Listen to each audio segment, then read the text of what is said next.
I just want, I love it. Angela, hey, you're on, but you want to make sure your video isn't on. You don't want to scare anyone. Why? What are you wearing, Angela? Um, no, don't worry. So everyone who's just joining in, welcome. We're going to get started. Hang on one second. My little guy is running around. Nobody's on the video except for Sally and I. Does that make everyone feel better? We are dressed. You don't have to be. I got clothes on and I have pants on too. Oh, you know what? You are doing so much better than everybody. Right? Doing this isolation thing. This is Chris, everyone. Hey, Chris. My 9-year-old. So we're just talking about how the fact we are wearing pants. Yes. Yeah. We're changing lives right now. We are changing lives. We are adulting very well today. That's right, Angela. Well, I am thrilled. We're going to get started. I think everybody on the line here knows myself. I'm Connie, and my special guest today is Sally. And I don't know if you've been on just listening to our pre-webinar conversation, but let me tell you, she was already dropping bombs and scolding me. I'm so good at that. But that's what good friends are for. Oh, Dawn's wearing a green shirt with Tiger King on it. So go, Dawn. Oh, that's great. That's so good. All right. Well, so this webinar is really just a chance for you can just hear my children scream. For your children to freak out. My two boys are here, and I just, it's just, we are live, people. We are live. Living the dream. This is real life. Yes, and I have two boys. So, yeah, we just wanted to have a chance to give everyone a bit of a break. Can you all say hi in the chat? Yeah. Kaylee. Would love to know who you are, and I would love to start our webinar by asking, what would you like to see or hear, or what would make this time together really valuable? So if you have questions, anything like that, hey, Annalise, it would be absolutely wonderful, because we want to make sure we cover where you're at right now. That would be really, really great. Yeah. And Sally, why don't you introduce yourself and who you are? So I'm Sally King. I don't know who I am. I'm this, what am I? How do I define myself? This is the second time I've had to do this today. I am a force. Thanks, Kaylee. You're awesome. I'm an advocate for kids. I'm a former foster kid, adopted, got a set of Samsonite luggage for my trials and of baggage. And I have an adopted foster child, and I just want to be there for kids, because kids are my heart. And Sally, and for kids. Yes. And Sally has just such great wisdom, being a foster child and knowing how she does not want to be treated, and seeing her own children and just everything that she's learned. I mean, this lady's got street smarts when it comes to parenting, and also evidence-based advice, which means a lot to me. The street and evidence-based, put them together. I think that is a force, Kaylee. That is. I hope I'm saying that right. Callie. For myself, my family went through a real struggle when my oldest was 6. He was diagnosed with anxiety and depression, oppositional defiance disorder, ADHD. He was suicidal at age 8. And what we have done the last 4 years is just really redo our inward worlds as parents, and redesigned our entire environment in our home, the emotional, spiritual, physical, mental environment in our home. We've just done a whole rehaul. And so a lot of the things that I talk about are from our experience. And so again, street smarts with some evidence-based learning. Someone here says, you're up too. Is this your friend, Sally? I don't know who it is. It just says a number, so I don't know who it is. But number 393. I feel like oh, Tanis. Hi, Tanis. that's great. That's great. Yeah. Major So, meltdown last week. Okay. Well, let's dive right in and let's talk about whether your children have had a meltdown. My oldest son last week made some very interesting choices. Being at home, being confined, having opposition, which is really just code for genius that gets bored easy and needs to poke. totally. Hey, yeah. Preach.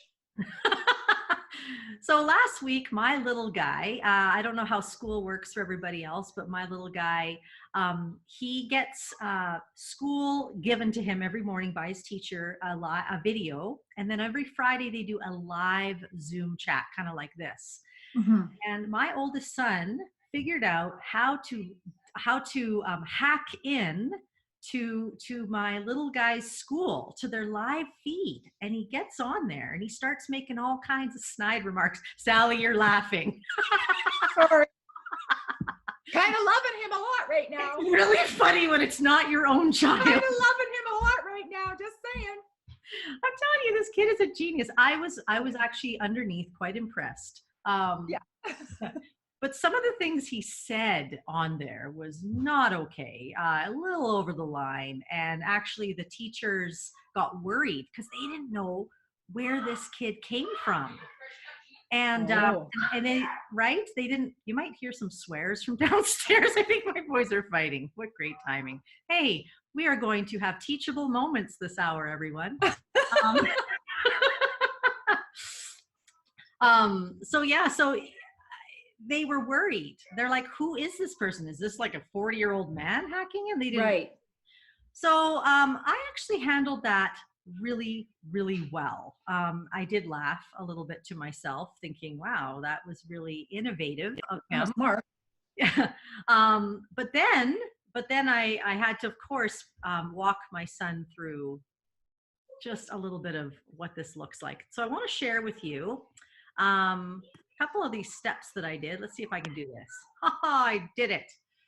So when it comes to our children, when they make a big mistake, when they have a big meltdown, when they do something that's just not okay, first of all, they're going to, because they're kids. And I don't know about you, but I mean, even 10 years ago, I was making really stupid mistakes in my 30s, making really stupid mistakes in my 20s with a prefrontal cortex completely developed. When our kids make mistakes, it's such an opportunity. And so I always like to say, first thing, getting curious, like what's going on? So instead of like, what were you thinking? Which is kind of what I actually wanted to say. That, of course. Is to actually get curious and going, okay, so what happened?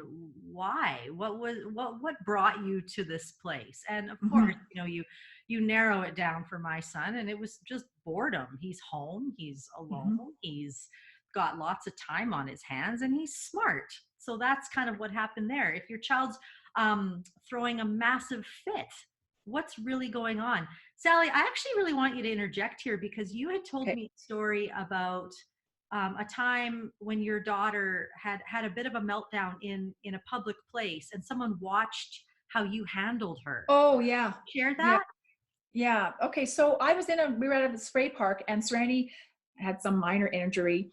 And when kids are trauma kids, when they're always sitting in full court, which is, they're always putting off the stress hormone, they're always in their frontal, breaking, they're going to flip their lid, whether it's big or small, it's going to be the same reaction. And so I knew how to diffuse her. She came up thinking, by the amount of screaming, you'd have thought her foot was hanging by a piece of skin, but it was fine. I couldn't even find the injury, but she was, and that to me is always communication. So what's going on right now? So you need to go to the emotional side and go, oh honey, oh yes, that's so often. But then when your kid hurts themselves at 10 o'clock in the morning, and then dad comes home at 6 and they say, how was your day? And all of a sudden, they freak out again like it just happened. That's because you got to name it to tame it. So you got to name they got to talk about the problem, the thing that's upsetting them first before they can get rid of it. So I said to her, you have to appeal to her emotional side. And I cuddled and smooshed and hugged her and then said, okay, what actually happened? And I knew what happened. And she told me, and it was something really small and lame. I go, stupid sidewalk. And we stomped on it and off she went.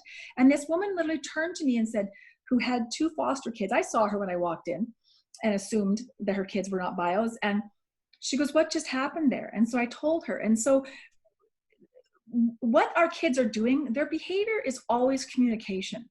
And the biggest thing that we need to do as parents is not take it personally.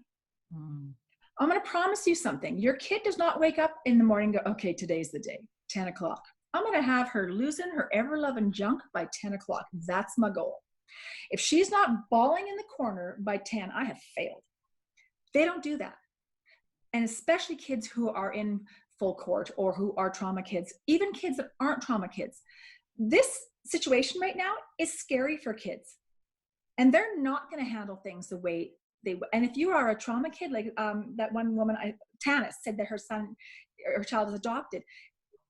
These are scary times for those kids, and we need to be extra reassuring and extra grace for themselves, for them, and for yourself.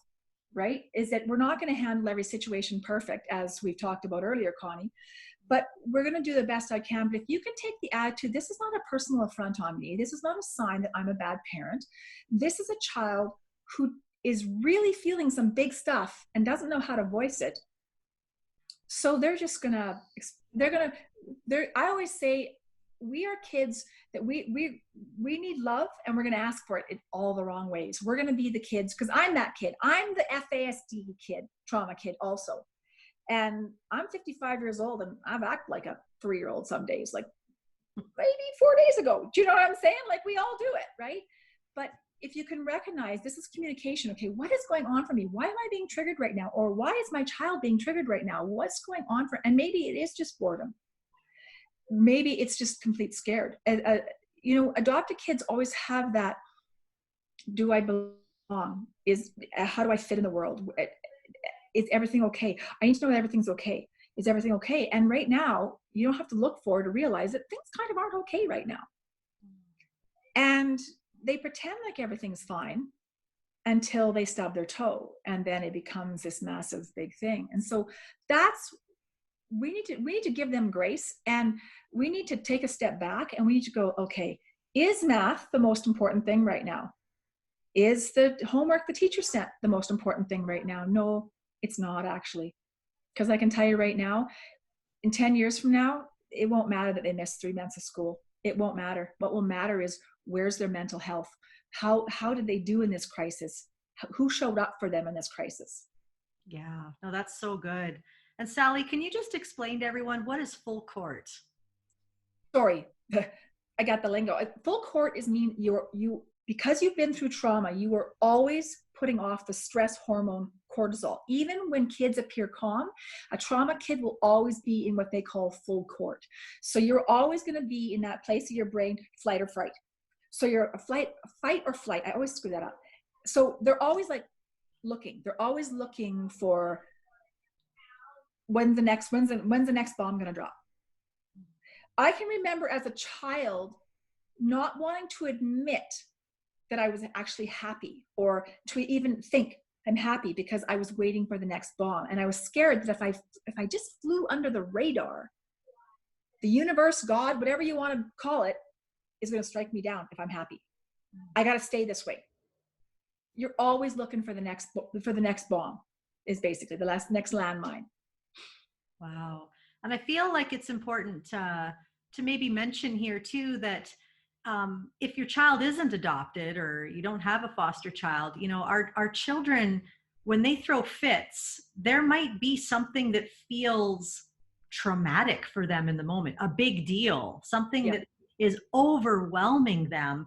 And we often look, like you said, Sally, at the behavior. We look at the freaking out. I look at the doing something inappropriate online, and we react to that instead of, like you said, like, let's get curious, let's ask questions, let's empathize first. I love how you said to empathize with the emotion of freaking out, so that they can, you bring that emotion out of chaos, And now it's named and it's tamed, and they feel like they could actually move forward. You got to name it to tame it. And that's really because I have to do that for myself. Like, I got really triggered by someone on the phone on Sunday, and a good friend of mine who was actually, I think, on this call said to me, okay, what triggered you about that?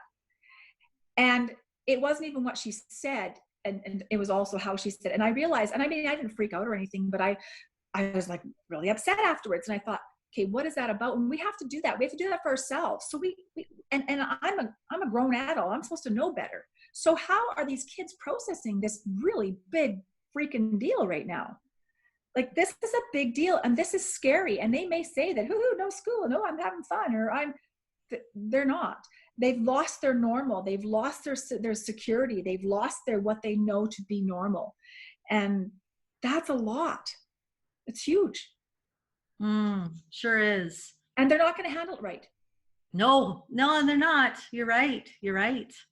Angela has a question here. She says, I have a kiddo who will always take the easy way out. Right now, it's clear to me this is an extremely challenging time for him. So I want to support him, first and foremost, and I want to encourage him to do the tough stuff like homework, even when he doesn't want to do. But how? I'm shaking my head, Angela. What I want to say to that is, your child's self-esteem and your child's sense of self and safety and felt safety is 10,000 million gazillion quadrillion more important than freaking math. And you know what? At the end of the day, it's just math. And I had someone once talk to me, and she said her child was very suicidal and very, very, but they're falling so far, and this is not you, Connie, that sounds familiar. It's someone else. They're falling so far behind in school, and they don't want to do school and stuff. And I go, but if they off themselves, who cares about math? Yeah. The reality is that we have to recognize this is a lot for them. And maybe math and language arts and sight words and all those things that I'm a homeschooler, we do, we've done very little school. I've let Serenity paint. I've let her go on YouTube, and we've done piano lessons. That's the big thing is school's not the most important thing right now. And if your kid's struggling and the school is, people always say, well, they're just lazy. They just don't want to do it. You know what? Yeah. Guess what? I haven't felt like doing dishes the last 4 days. And my husband has come home after a 12-hour day, a couple of days, and had to do the dishes or not done them. But the reality is, it doesn't matter. In the big scheme of things, it's their well-being, because how are they going to remember this? Yeah. Mom lived in fear, and she was always bitching us because we weren't getting our homework done and blah, blah. Or are they going to go, we had fun. My mom called it a snow day, and the sun was out, and there wasn't a flake anywhere, right?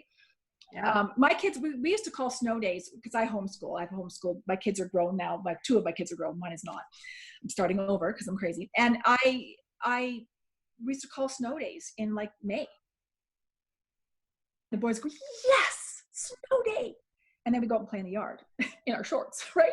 And because sometimes you just need a snow day. Yeah. You don't need math.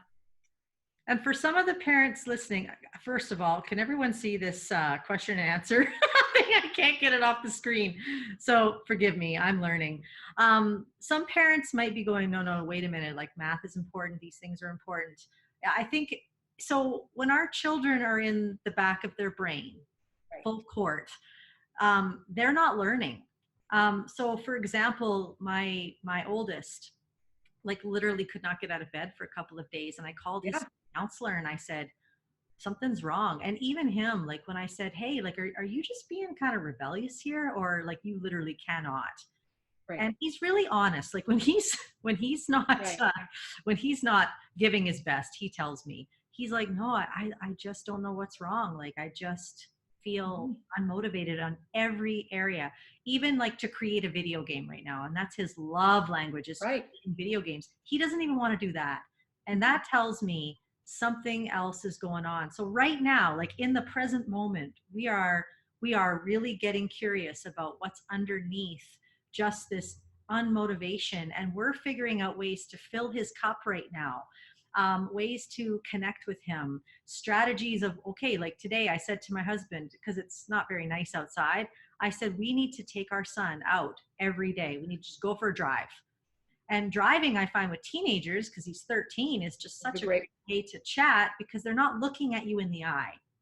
My neighbor taught me that. And I figure, like let's like you said, Sally, let's put things aside and let's make connection the main thing, and then all else will flow from there. But if you've It grown will. up the way I've grown up, you're going to have a hard time with that because you think, no, but I should be. And so Right. just let it off your shoulders.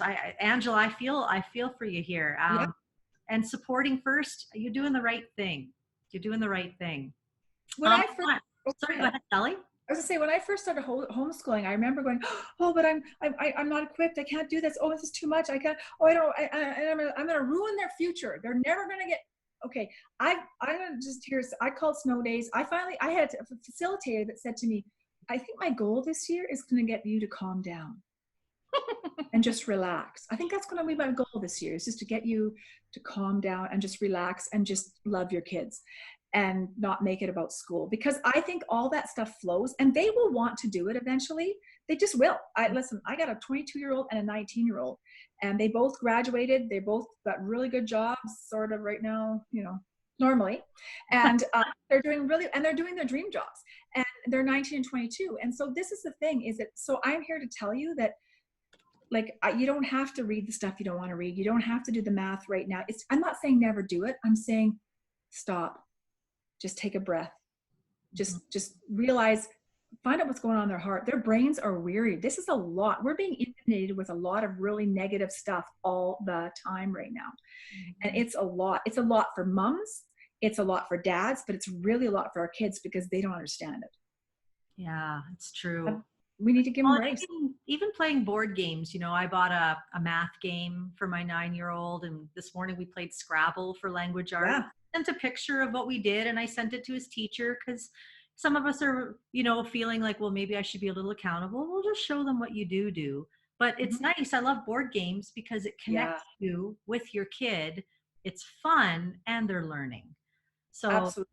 those are It's a great way. You know what? And what I found with Serenity was, I was pushing, oh, we got to do book reports and stuff. And then the other day, I finally went, okay, this is dumb. Let's just stop, slow down. And she's been reading a chapter book. She picked the book she wanted to read and she's reading it. And guess what? She's reading. That's all I care about. Yeah, no, it's good. And no, we don't have to dissect it and find out who the protagonist is and who's we don't have to do that. We don't have to do that. We can just enjoy a dang book. Yeah, right? And be grateful that she's reading. Yeah. Yeah.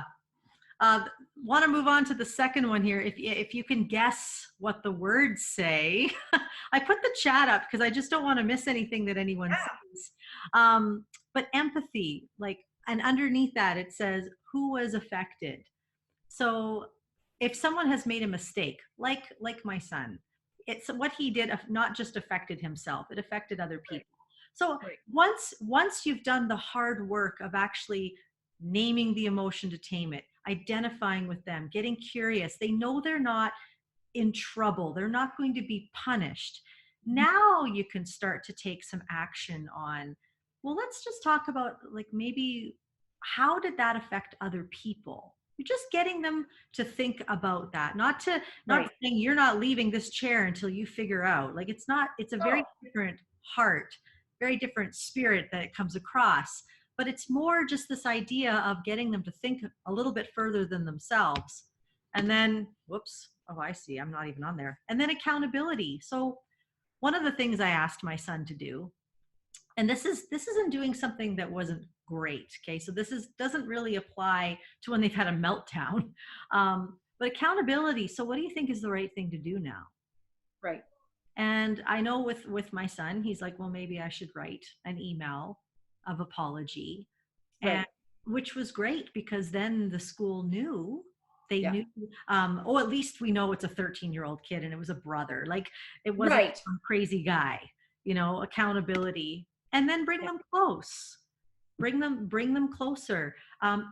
What can I do for you? How can I support you? Instead of going, you're going to go write that email, you're going to do this, you're going to be the, and then you're not going to get your video games until you, which is how we usually work. We work so much through punishment instead of through discipline. Discipline means to teach. punishment, Yeah, it puts them correct. in the court brain, right, Sally? That's where they Yes. go. They go right into And court. and they're defensive, and there's no lesson there. There's no lesson. There's no learning there. There's none of that, right? And I had to cut a bunch of Serena's hair off the other day because she wasn't looking after it and stuff, and she was really mad, and because she's got hair down past her butt, and now it's middle of her back, and she was like really mad, and she goes, "I love you," and snots off. And I kind of looked at my husband and went, "Well, I'm waiting for the day when she tells her face too," and because she was so mad. And then I said to her, I said, "So let's talk about that." And you have to bring them closer. You don't want to. I don't agree in consequences or punitive. Life will deal you consequences. We'll deal our kids consequences. We need to find out what's going on for them. Why are they feeling this way? Why are you so angry right now? Why are you mad at me right now? And you got to be prepared as a parent to hear that you really made me mad because you told me you were going to. So I always have the rule is you can say whatever you need to say. You just need to make sure that you say it kindly. You can't Mm. swear or say bad things and call me all kinds of names, but you can say, "I'm really mad at you," but you need to bring them. And she said to me, "I hate you right now." I go, "That's okay. I got you. I got enough love for both of us. I got you. Let me know when you're ready to talk. I'm just going to be right by you." So you don't leave the room. You don't send them away. You always say, don't send the hurting away. And I've always said that, you know, I want to be there for you. Go to your room. Mm. It doesn't make sense. How do you bring them closer when they are, what's the rest of that? How do you bring them closer when they're so angry and oppositional? So you let them calm down. So first thing, the other thing about kids who are stressed, the first thing you need to address is, are they hungry or thirsty? So I often will grab a Baby Bell cheese and say, "Have a piece of cheese and here's your water bottle. And let me know when you're ready to talk. I'm just going to be right here." So you don't have to be in their face or sitting next to them, but you need to be in that room and go. And I will just regularly, I had the first time we do what we call time ins. So there's no timeouts. We do time ins. So that means we bring them closer. So I have had, I'm not going to lie, I've done the first time out that I did, I sat outside her room for 3 hours. Just regularly saying to her, "I just want you to know that I love you. I love you. I hate you. I love you, but I love you. And I love you." And it took us 3 hours for her to calm down. And now I will tell you, time ins take about 5 minutes. And so now she's to the point where she will say, "Okay, I'm ready to talk." And it's usually a couple minutes. But let them, have you ever been mad at someone and just not ready to talk? Mm. Why do we expect our kids to just be on when we want them to be on? Yeah. So we have a lot of expectations on our kids. It's not fair, because we wouldn't do it to ourselves. So you know what? They need time to process. They need time to calm down. But lots of times when kids flip out, they are hungry or thirsty. And something else you need to know is that children who are in full court, or children who are traumatized, even ones who aren't necessarily a foster or adoptive kid, they burn when they are stressed, when their brains are weary, when their brains are heavy, when they've got a lot of stuff going on in their brains, they burn fat and protein 3 times faster than a normal human. So Wow. they're just might just be hungry. Wow. So we That's need to feed good. that, and then feed the beast, and then and then tame it. That's so good, Sally. That's so, so good. I know, and that could be attributing to anger or opposition. I mean, Oh, that's what I'm talking angry, about. right? Absolutely, for sure. And then if you have a kid like me who, he does lean to opposition, Yep. um, you know, often what's underneath opposition is shame, Mhm. being overwhelmed, feeling like Yep. they're out of control, there's no Yep. choice. And so I found when my son would throw fits of rage, because that's how he expressed not opposition, depression. So Right. sometimes even Yes. opposition is depression and anxiety. It's a manifestation, it's the out Absolutely. behavior, right? Yep. So I would sit with him in the same room, and I would say things like Sally was saying. And he, of course, didn't believe me. I had to show up consistently like that for a year, um, Yeah. in order for him to start creating new neurotransmitters of firing together in his brain, because he expects punishment. A lot of kids that are Yeah, they do. oppositional, they expect to be punished. And when you don't give them that, it shocks their brain and goes, well, what's going on here? When That's you give right. them connection, when you give them proper, I'm going to walk with you. Yes, that behavior is not okay, but we're not going to address the behavior first. We're going to connect with you. We're going to bring them in. Then they're actually able to trust you, and trust, your children's trust is going to be the most important thing. Your commodity, your money, your currency in your home is trust. And Yeah. if kids don't trust you, if they're afraid of you, if they think that all you're ever going to do is punish them, well, Freak they're going out. to show you their worst because they don't know how to manage their big emotions. So That's right. that's a really really good question. I actually, in my online course, just because I mean we don't know where these conversations are going to go every week, we want to make sure that we meet the needs of Yeah. everyone that's here right now. But Yeah. in my online course that I've created, I have a whole section on opposition, because a Yeah. lot of parents, what we do is we mirror our kids, and that's because we're wired for connection. So we see somebody freaking out, and it's really hard to stay calm when somebody else is Right. freaking out. We're Yeah. the mirror neurons are working, we're made to connect. And so we often mirror our children, or they mirror us. Sometimes my children have been freaking out, I'm like, oh, there I am, you know. I know where that came from. I know where that came from. And so, you know, we it's hard to differentiate and be like, no, your mood is not going to affect mine. We want to bring ourselves to that place. And so if anyone is interested, I will send you a link to my online course, which is, and I'm not trying to sell anything here. I'm just trying to be a resource. But I've made it for $20 because I don't want anyone right now, especially while your kids are home. Which Sally and I were just chatting before this whole thing started, just saying what an opportunity this is for our kids Hmm. right now, Yeah. to be home. Home is what healed my son. It is. Go for it, Sally. Well, it's just Go home. if we can look at this, if we can look at this in a different way and not go, oh, it's a pandemic and everything, the sky is falling, the sky is falling. We can look at this and go, you know what? When do we? In 2009, my husband had a heart attack and nearly died, and he couldn't work for several months after. And I was like, oh, and I was a mess. I was so scared.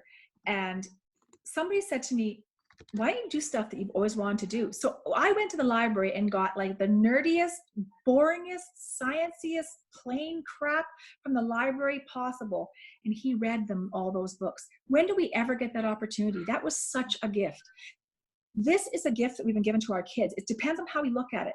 If we look at our kids as a problem, it's going to be a problem. But if we look at it and go, you know what, this is our opportunity to play, you know, Monopoly and Scrabble and all these board games. And this is, you know, Serenity was having a bit of a, I can't go on the other day. And she was on the floor. I think I posted it. And I laid down with her and went, okay. And, you know, and we got to meet them where they're at. And maybe they're not at math right now. Maybe they're trying to figure out what the heck's going on in their world and what's going to happen. And we just need to and don't tell your kid to calm down when they're freaking out. Meet them with, because that's kryptonite for me. Can I tell you? My husband's learned that the hard way. It is, I can see that you're really upset right now. I can see that you're really struggling. How can I help you? What can I do for you to help you? Because sometimes you can arrest it just by, oh, what can you do? Because I took them out of their emotional brain and moved them into their thinking brain. So and thinking brain is 3 seconds slower, sadly, than the emotional brain. So they're going to flip their lid way more than they're going to, well, let's see now. I'm feeling right now. They're not going to do that. So we need to meet them where they're at and go, I can see that you're, and acknowledge you're really upset right now. I get it. You deserve to. This is really scary right now. What can I do? How can I help you? As opposed to, that is inappropriate behavior. Yeah. No, that's so good. Inappropriate. I just wrote that down. Identifying with their emotions brings them out of being dysregulated, freaking out of that reptilian brain. I think that, you know, if there's one thing that you could put into practice this week, the number one thing I personally believe that as parents, we need to do at this moment is to learn our own regulation, manage our own anxiety so that we manage the anxiety in our homes. We chatted a bit about that last week. And this just takes it to the next step, identifying with emotions. We're emotional beings. We Yeah. communicate with words, but the nonverbals we use and the words that we use often convey emotion. Hmm. And before we can even speak, we are always communicating emotion. Yep. Babies are communicating emotion and they Absolutely. respond to our emotion. And so right now, even though our kids are not babies anymore, they're still emotional beings. We are emotional beings.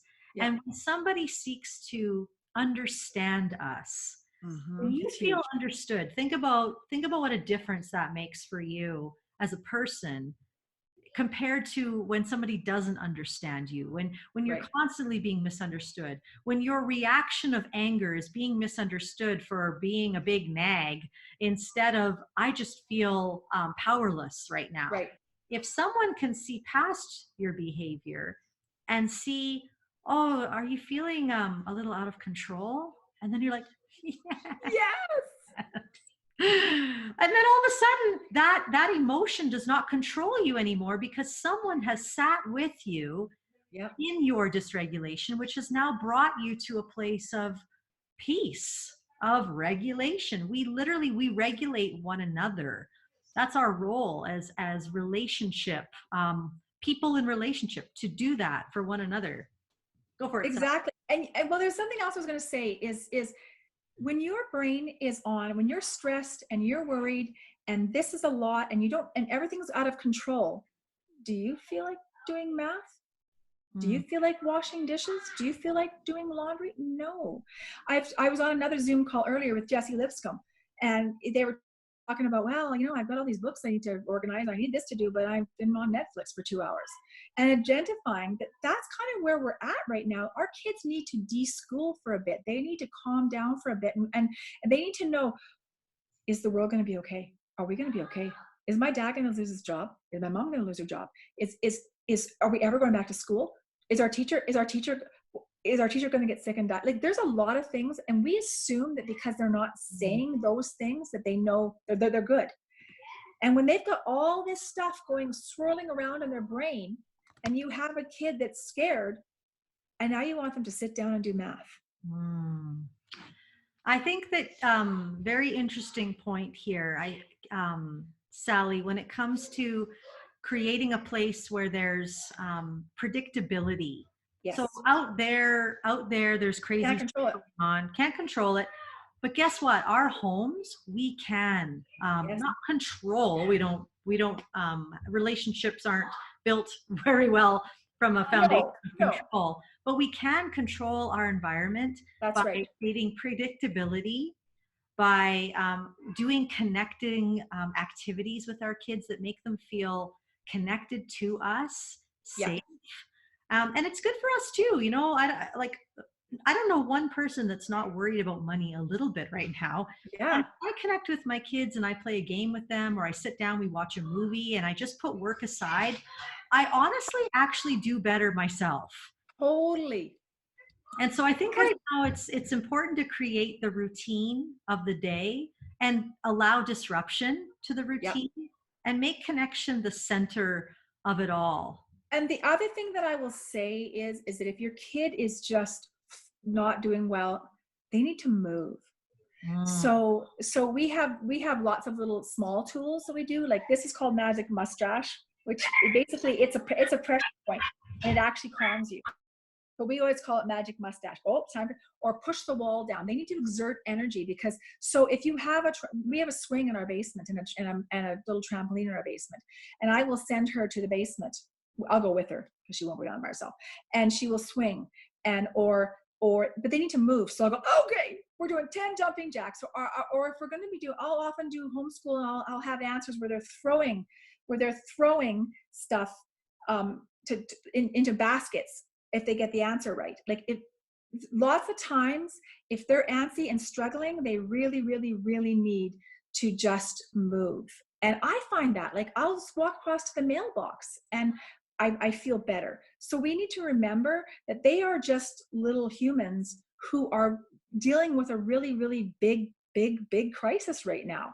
And we need to remember that they're feeling all the things. They may not be telling you. And if you think that you're having those quiet conversations with your husband and they're not sensing that something's up, you're kidding yourself. So we need to recognize that they know something's going on. They know, no matter what their age, they know this is big. They know this is huge. And they can't leave the dang house. So we got to find ways for them to burn off that energy. But it's not just about burning off the energy. It's about having all those emotions have somewhere to go. Oh, emotions somewhere to go. Yeah. Speaking of emotions, right now in my basement, there are emotions. It happens. Oh Lord, when you're living in close quarters and like if the weather's not cooperating, I mean, No. this is the real deal. As much as I did not enjoy the hardship we went through especially the first year after bringing our son to No. the hospital, as much as it was hard and every day just felt like a chore, it felt like trudging through peanut butter. It was Yeah. just, no, we weren't making any ground. Relationships are hard. And sometimes the lean in is tough, and it takes so much bravery and it takes so much gumption to just wake up and go, oh, I gotta face like my house today. Yeah. I just want to encourage you that the more you lean in, Yeah. the more easier this is going to get. And like your blow ups will become shorter, they'll become less intense. And when you hit another bump, you lean in some more and you learn what that new bump is, because it's not about whenever I'm always worried when I say rescuing our kids out of anxiety and depression, because some people think, oh great, like now it's over. It's like, well, no, anxiety is something that we as humans feel. Yeah. Depression is something that we feel. And I would even say in our lives we have cycles where we go through more depressing moments than Yep. others, more anxiety than others. You don't ever get rescued from these things, but you learn to how to stand in the storm. We got to give them a toolbox. They need tools. They need They need tools. tools. And they got, every kid needs a toolbox, and it could be fidget thing, it could be trampolines, it could be jumping, it can be, my boys, my youngest one is so ADD, and even today, and it's now his superpower. But let me tell you, homeschooling that was fun. And we used to have mini marshmallow fights. And when I just saw that he was losing it, I was losing it, I was feeling homicidal. We're just like, wow. I went and got a bag one day. I wanted to throw something at him. So I went and got marshmallows and I threw them at him. Well, then he grabbed some. Our kitchen was like a sea of marshmallows, and the two of us were laughing so freaking hard. And he was 16 at this point, and we were laughing our friggin' heads off. And I realized we need to have more marshmallow fights, because this is the stuff. This is the stuff that builds connection. This is the stuff. This is the stuff. It's not, well, my mom was perfect and she did everything right. No, your mom had a freak out, wanted to find something that wouldn't injure you to throw at you. And now we've created a thing. So marshmallows. There you go, everybody. If you get anything out of this, marshmallows. No, That's right. That's so good. Well, I want to, I know I don't like to keep everyone for too long. I feel like 45 minutes is probably enough. When it comes to your children, and at least it is for us here. But Yeah. I wanted to show you this. This is something coming up April 18th. I can't believe what a lineup this is. It's free. We're having a free Brave Parents Conference online. We were going to be doing this actually in person, because I've just released my book, Bring Them Closer, and this was going to be my big release. And then, of course, all of this happened, and I was so bummed. And then I thought, well, why can't we do it online? Why can't, and maybe now we can even have more people. So I'm just so thrilled to have Dr. Jody Carrington, Dr. Paul Day, who specializes in trauma.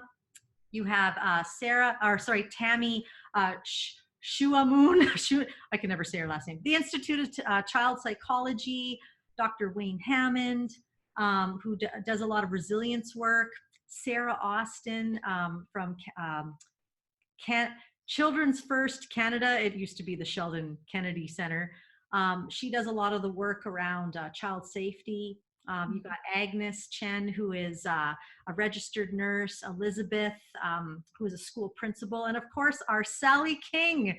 Her picture's right there. I mean, it's just going to be such an incredible morning. It's only 3 hours because I figured who's going to take their whole day on the computer? But it's going to be a really great day of giving tools. And then, of course, if you're interested in the online course, I've got that just as a resource. And then if you want to contact myself or Sally, Absolutely. this is it right here. Sally is a wealth of information. And I'll email all this information too. But Yeah. before we go, a force. Force is strong with this one.